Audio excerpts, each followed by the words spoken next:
நம்ம கிச்சனில் பார்க்க போகிறது மட்டன் கோலா கிரேவி செய்யலாமா. செய்கிறதுக்கு மிக்சர் ஜாரில் கொத்துன கறி சேர்த்துருக்கேன், ஒரு கையளவு தேங்காய் பூ, 2 காரத்துக்காக பச்சை மிளகாய், அடுத்ததாக 1 டேபிள் ஸ்பூன் பொட்டுக்கல்ல, ஒரு 5-6 பூண்டு பல்லு, ஒரு சின்ன பீஸ் இஞ்சி துண்டு, ஒரு பட்டை, ஒரு கிராமு, ஒரு ஏலக்காய், முழு ஜீரகம் கொஞ்சம் கூட, மிளகு சோம்பு கொஞ்சம் கம்மியாக சேர்த்துக்கோங்க. அதுக்கப்புறம் பார்த்தீங்கன்னா மசாலா 1/4 டீஸ்பூன் மஞ்சத்தூள், 1/2 ஸ்பூன் மிளகாய்த்தூள், கரம் மசாலா தூள் கொஞ்சம் கூட சேர்த்து, கையளவு வெங்காயம், மல்லி இலைகளும் புதினா இலைகளும் சேர்த்து கொஞ்சம் உப்பு சேர்த்து இந்த மாதிரி அரைச்சிட்டு வந்துட்டேன். இப்போ கோலா உருண்டைக்கு மாவு ரெடி ஆயிடுச்சு.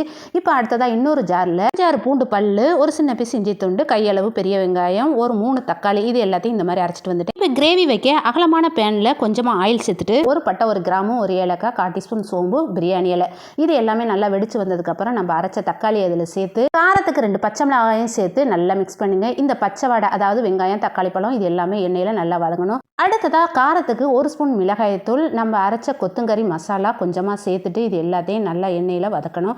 நல்லா வதக்கினதுக்கப்புறம் இப்போ இந்த கிரேவிக்கு மசாலா 1 ஸ்பூன் மல்லித்தூள், 1/4 டீஸ்பூன் மஞ்சத்தூள், 1/2 ஸ்பூன் ஜீரகத்தூள், 1/4 டீஸ்பூன் மிளகுத்தூள், இது எல்லாமே சேர்த்து கொஞ்சம் தண்ணி சேர்த்து நல்லா மிக்ஸ் பண்ணுங்க. இந்த மசாலா எல்லாம் பச்சை வாடை போகிற அளவுக்கு நல்லா மிக்ஸ் பண்ணிடுங்க. இப்போ பார்த்தீங்கன்னா தேங்காய் பால் இதில் சேர்த்து கொஞ்சம் உப்பு சேர்த்து நல்லா மிக்ஸ் பண்ணுறேன்.